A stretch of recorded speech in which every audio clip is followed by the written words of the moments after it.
На НЛО свиркачите им се закануваат да не објавуваат информации, а нема кој да ги заштити. Лу Елизондо, кој беше шеф на програмата на Пентагон за проучување на НЛО ATIP, рече дека имало закани против него и неколку други свиркачи кои порано биле поврзани со напорите на американската влада за проучување на неидентификуваните аномални феномени, како што сега се нарекуваат неидентификуваните летечки објекти.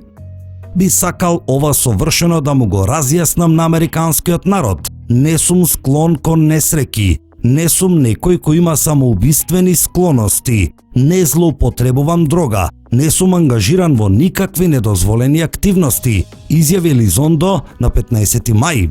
Ако нешто ми се случи мене или на членовите на моето семејство во иднина, ќе знаете што се случило, вели тој. Конгресменот Тим Бурчет е еден од најгласните во конгресните напори за целосно откривање на вистината за НЛО и е личен пријател со Елизондо. Тој вели: постои заштита на свиркачите, но тоа е како шега и знаеме дека е шега, изјави Бурчет за Fox News Digital.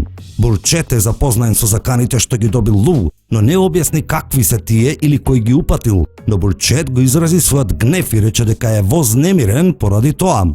Лу е мој драг пријател и сериозно ја сваќам секоја закана против некој, особено против пријателите и некој што дал толку многу за оваа земја и за ова прашање, рече Бурчет.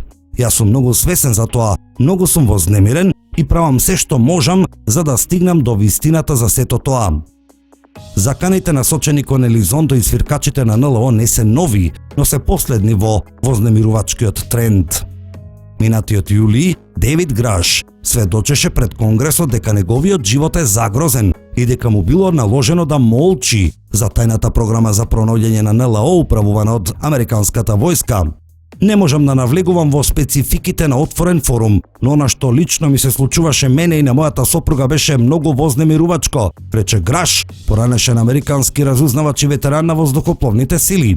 Се соочив со брутални, несрекни тактики на одмазда, вели тој, нарекувајќи ги истите административен тероризам. Елизондо беше поранешниот лидер на Advanced Aerospace Threat Identification Program, програма која изникна од поголемата програма за проучување на аномални феномени наречена Advanced Aerospace Weapon System Application Program, финансирана со 22 милиони американски долари од Американскиот конгрес. Се одвиваше од 2007 до 2012 година. За програмата сите детали ги открија новинарите на New York Times во сега веќе многу познатиот напис од 2017 година, заедно со кој објавија и 3 воени видеа на кои се гледа вонземски летала управувани со напредна технологија која ниту една земја на нашата планета ја нема.